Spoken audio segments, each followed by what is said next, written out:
2020년 7월 1일 입사한 김강남 연말정산 자료는 다음과 같다. 연말정산 추가 입력의 전 근무지를 반영한 소득명세, 연금저축 등 연말정산 입력 탭을 작성하시오. 자, 일단 우리 회사도 안 바꿨다, 그죠? 281번이고 도봉산업 281번 도봉산업이고, 자, 연말정산의 김강남 사원.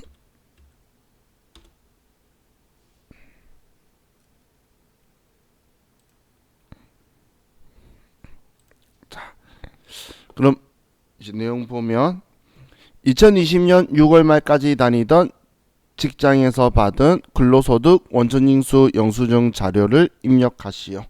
그럼 계속 근로소득자였네. 그리고 7월에 직장 근처로 이사하면서 전세자금 대출을 받았다. 해당 주택은 구민주택 규모이며 민국은행으로부터 대출받았다. 김강남 씨는 과세기간 종료일 현재 주택을 소유하지 아니한 세대의 세대주이며 부양가족은 없다. 부양가족 없으면 다 자기가 쓴 거네요. 자, 그럼 전 근무지가 다음 페이지로 연결해서 쭉 있죠. 자, 그럼 먼저 여기에서 소득명세로 가서 전 근무지부터 쓸게요. 자, 강남 상사에 111 86 1둘셋넷 5 맞죠? 2020년 1월 1일부터 2020년 6월 30일. 자, 총 급여는 1,800만 원이고 상여는 900만 원.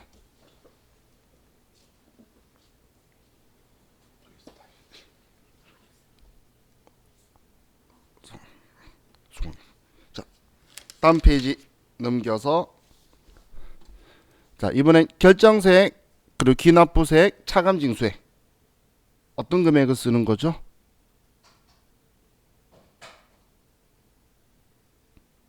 자, 1, 2, 3번 몇 번?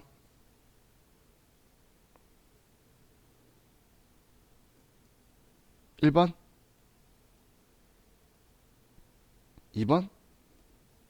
3번? 자, 이제 우린 저렴하게 결정세액 쓴다고 외우세요. 자, 내용은 아시면 우리 지금 이건데 이거라서 얘 돌려받은 거잖아. 그래서 우리 전 근무지에 낸 세금은 42만 원 납부한 거죠. 그죠? 이 금액만 남겨놓고 다 돌려준 거예요. 낸 것 중에. 그럼 납부했던 건 42만 원인 거고, 그리고 아래에 사대보험료 있죠? 사대보험료 얘 빠뜨리지 말고.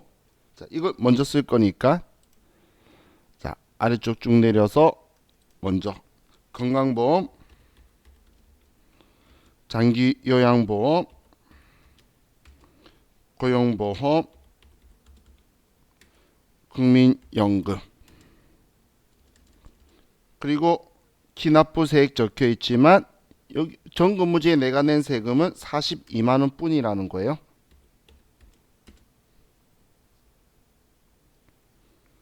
자, 이렇게 하면, 자, 이제 이건 전 근무지 입력은 끝났고, 이제 연말정산 입력으로 와서,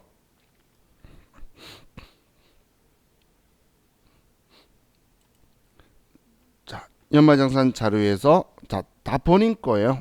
그럼 본인 거에서 저축성 보험 안 되는 거고, 대학원은 본인만 되니까 되죠.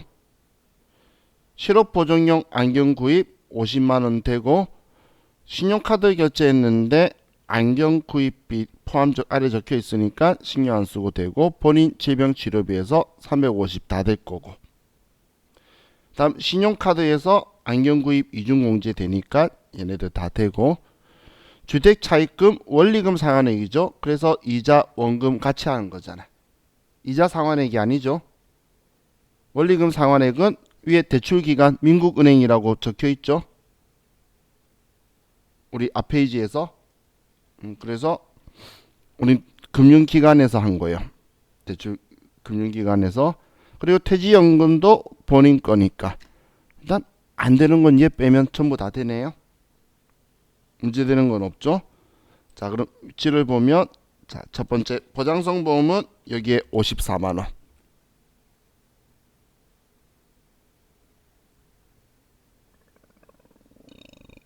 자, 다음 본인 야간 대학교 등록금은 자, 교육비에 가서 금액 500만 원.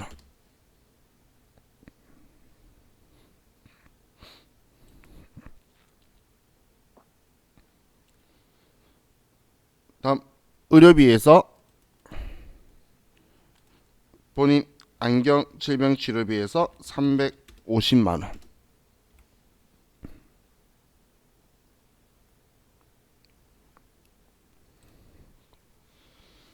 다음 신용카드로 가서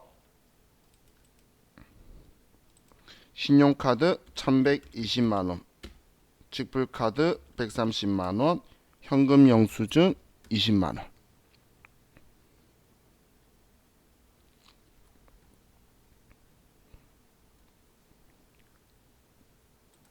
다음 주택 차입금 원리금 상환액은 자, 제가 왜 대출기간이죠 라고 표현한 이유가 원리금 상환액은 이자 상환액은 우리 사다리 타기처럼 이렇게 타고 가는데 원리금 상환액은 그냥 대출기간 것만 여기에 쓰는 거예요. 이 파란색 지금 제가 커서 넣어둔 거 있죠.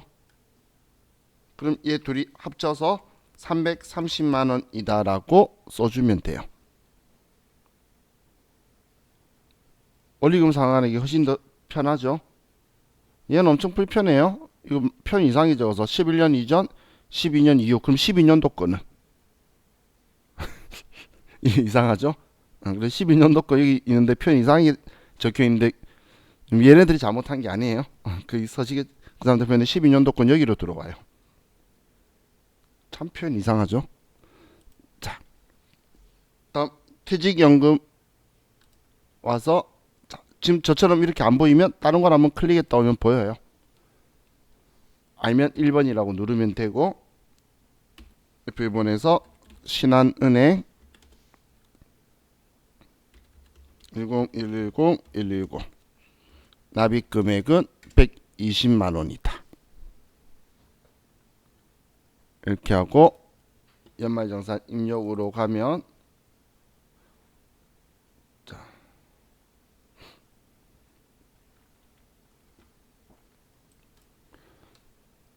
그러면 얘도 끝났네요.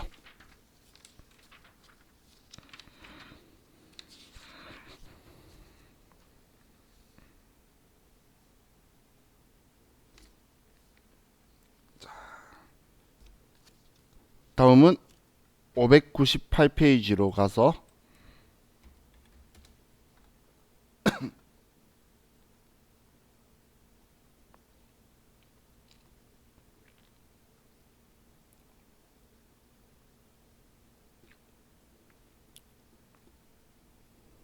598페이지 회사는 282번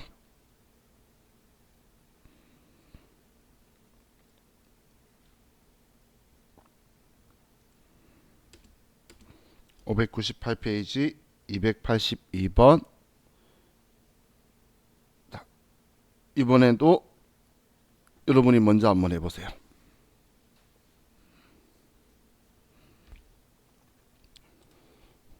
제가 봤을 땐 얘만 말이 이상해서 좀 좀 애매했을 거고 나머지는 크게.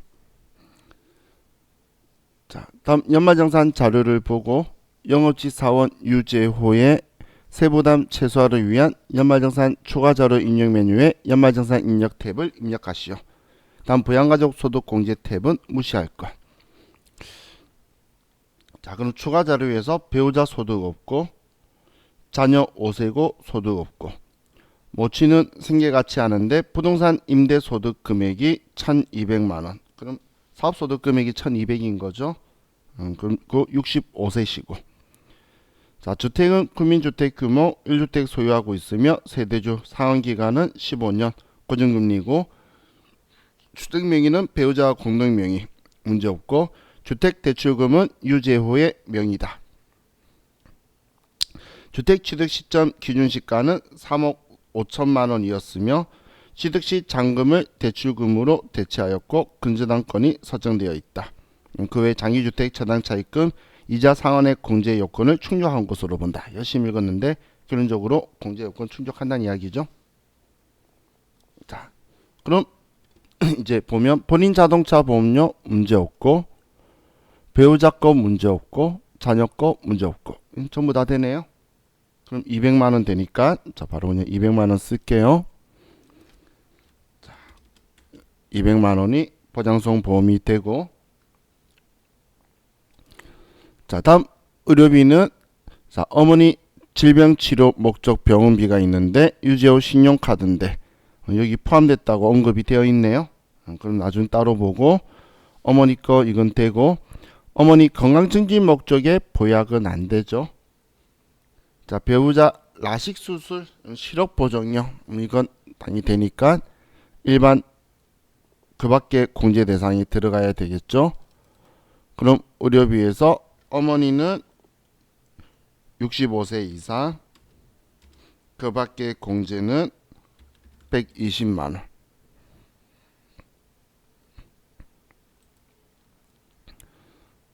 다음 교육비는 자녀 유치원비가 100만 원 문제 없죠. 그래서 교육비 취학 전 아동 100만 원.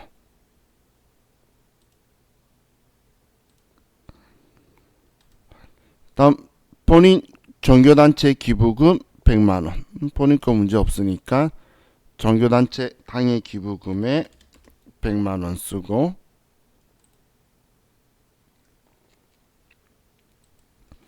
다음 신용카드 사용액에서 1200만 원인데 의료비 항목 중에 모친 의료비는 이중공제되니까 문제없고 대중교통 이용분 100만원 포함 적혀있네요. 그럼 얘는 대중교통에서 할 거니까 100만원 뺄 거고 배우자 카드도 소득 없으니까 문제없죠. 그럼 이것도 되는데 이 중에서 대중교통 이용분 30만원 포함되어 있어요. 그럼 둘 다 신용카드니까 1100만원 그리고 470만원 그럼 1570만원이 신용카드고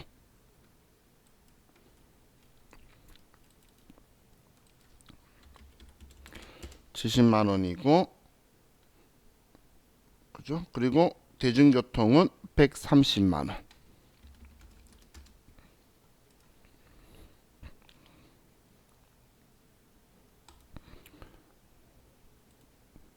다음 장기주택 저장차입금 이자 상환액이 200만원. 이자 상환액이죠. 그래서 자 여기에 와서 자 우리 주택 취득 시점이 2015년도죠. 그럼 2015년이니까 2012년 이후 2015년 이후 하면 15년 이후가 아니죠. 그래서 여기고 고정금리니까 고정금리거나 비거치 상환 여기에다가 200만원이다라고 써주면 돼요.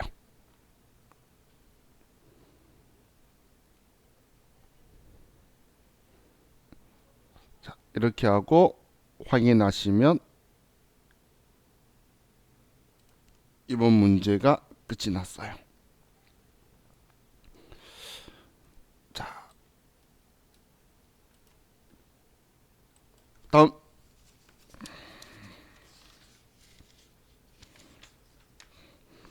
607페이지로 갑시다. 607페이지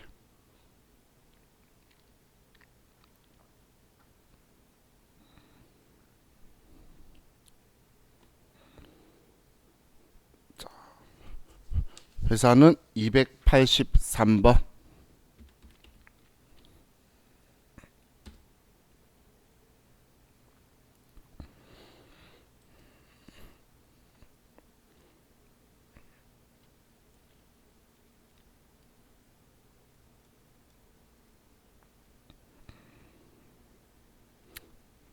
이제 문제 볼게요. 이번 같이 풀게요.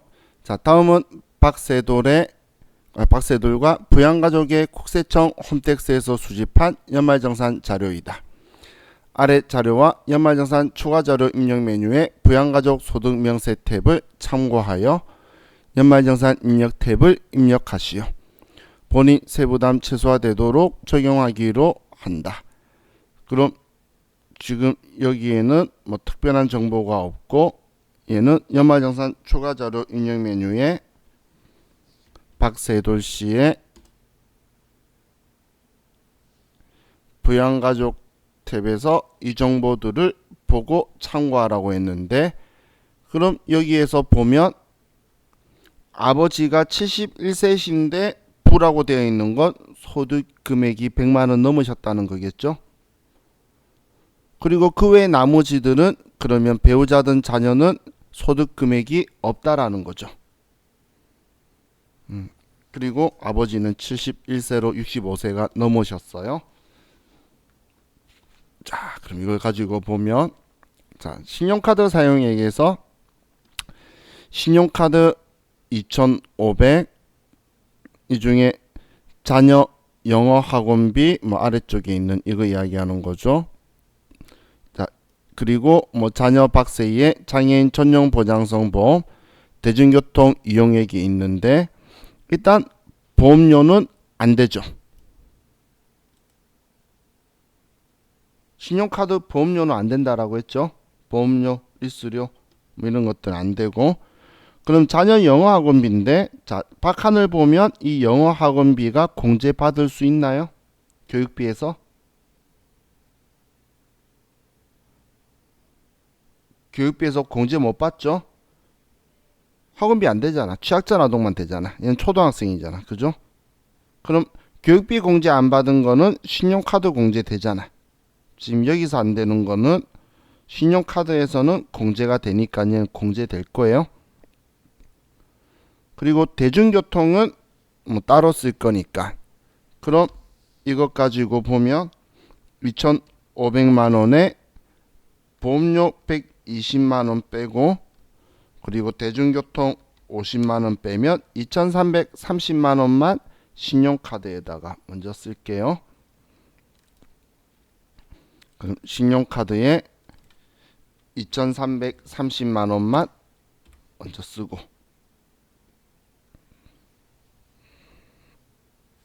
그리고 대중교통 사용분에 50만원.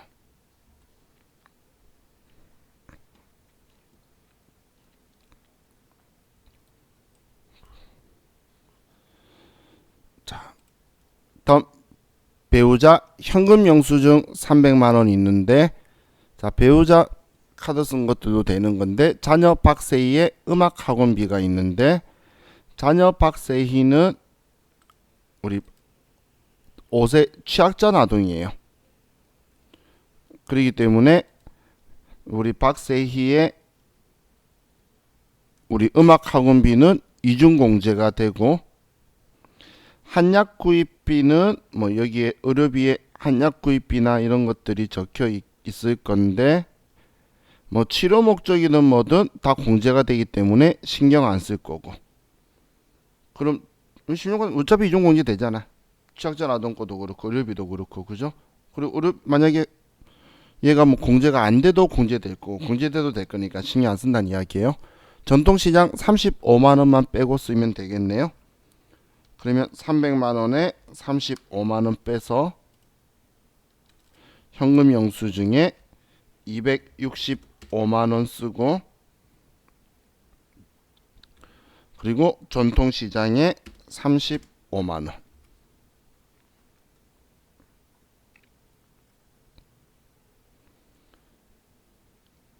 이렇게 하고 확인.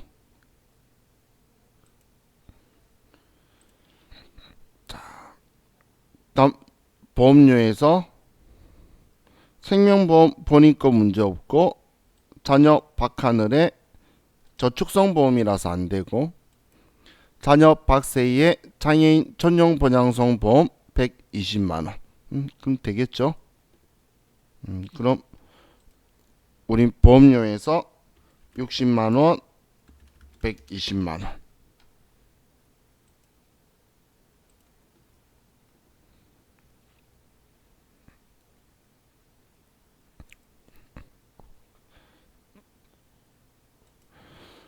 다음 의료비는 아버지의 건강 증진 목적 의약품비는 안 되고, 본인 콘택트 렌즈는 50만원이고, 자녀 박세희는 지금 장애가 있죠. 그럼 장애인의 질병 예방 의료비 130만원, 우리 한약 구입하면서 현금 영수증 한 것도 질병 예방이면 문제 없죠. 그러면 총 130만원은 장애인의. 그럼 의료비에서 본인의 50만원, 장애인의 130만원.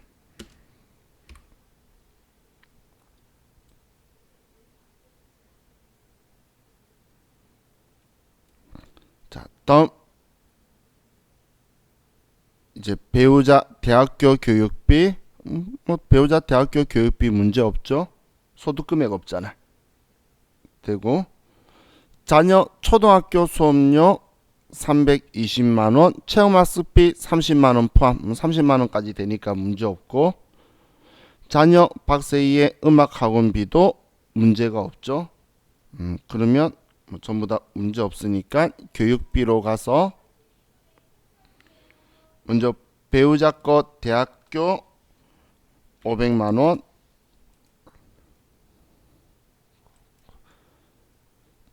그리고 초중고에 320만원,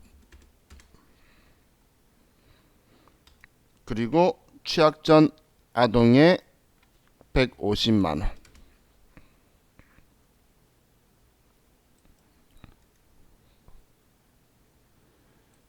이렇게 하면 되고, 마지막 자 대한적십자사는 지금 현재 법정 기부금이죠. 그죠? 이렇게 하면 자 박세돌 씨의 연말정산이 끝났네요. 자, 이제 우리 쉬었다가 또 다음 거 계속 연결해서 합시다. 쉬었다 할게요.